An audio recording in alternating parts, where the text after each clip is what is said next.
Assalamualaikum warahmatullahi wabarakatuh.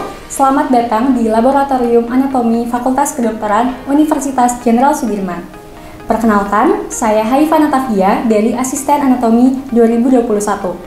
Pada kesempatan kali ini, kita akan belajar bersama tentang salah satu komponen dari sistema kardiovaskular, yaitu vasa, khususnya arterie systemicae. Arterie merupakan istilah jamak dari arteri, yaitu pembuluh yang membawa darah dari kor atau jantung ke seluruh tubuh.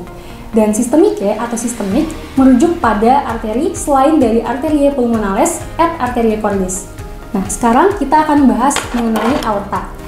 Aorta merupakan arteri utama dan terbesar yang berperan penting dalam distribusi darah dari kor ke seluruh tubuh. Aorta berasal dari ventriculus sinister yang kemudian keluar melalui lubang yang disebut dengan ostium aortae ventriculi sinistri. Aorta terbagi menjadi 3 segmen. Yang pertama adalah aorta ascendens atau bagian aorta yang naik. Kemudian ada arcus aorta. Arcus itu artinya busur, jadi arcus aorta merupakan bagian yang melengkung. Dan yang selanjutnya adalah arcus descendens atau bagian aorta yang turun, yang dinamakan dengan sinus paranasales. Sinus paranasales ini pada bagian dahi dinamakan dengan sinus frontalis. Pada bagian pipi kanan dan kiri dinamakan dengan sinus maxillaris. Kemudian di bagian posteriornya di sini terdapat suatu struktur sinus ethmoidalis atau lebih tepatnya dinamakan dengan cellulae ethmoidae. Kemudian lebih trunkus atau batang merujuk pada pembuluh darah besar yang bercabang. Sedangkan istilah brachiocephalicus itu berasal dari dua kata. Yang pertama, brachio atau brachium itu artinya lengan, dan cephalicus itu artinya kepala. Jadi, trunkus brachiocephalicus itu nanti akan bercabang yang pertama ke regiobrachium menjadi arteri subclavia dextra, dan selanjutnya ke bagian cephalus atau ke kepala itu menjadi arteri carotis communis dextra. Sedangkan pada bagian sinistra, dari arcus aorta langsung bercabang menjadi arteri carotis communis sinistra dan arteri subclavia sinistra.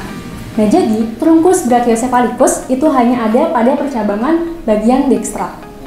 Selanjutnya, arteri carotis communis dextra et sinistra akan bercabang lagi ke arah kranial. Yang pertama adalah menjadi arteri carotis interna dan yang kedua adalah arteri carotis externa. Nah, untuk arteri carotis interna itu berarti akan masuk ke dalam intrakranial dan memperdarahi organ-organ misalnya cerebrum. Sedangkan untuk arteri carotis externa, dia akan tetap berada di ekstrakranial, kemudian bercabang ke regio cervical, lalu regio facialis untuk memperdarahi misalnya kulit kepala, kulit wajah, dan juga kulit leher. Take 1, clapper in and plug.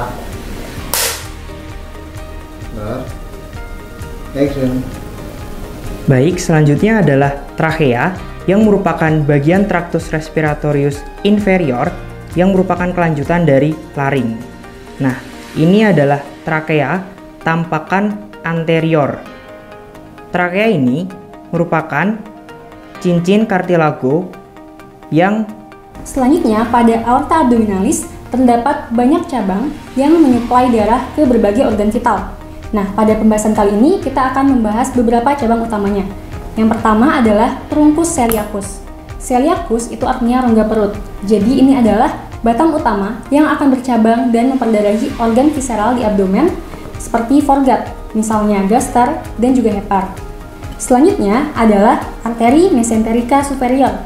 Jadi arteri ini akan bercabang kemudian nanti memperdarahi organ midgut mulai dari duodenum, ileum, ileum, kolon ascendens, dan 2/3 proksimal dari kolon transversum.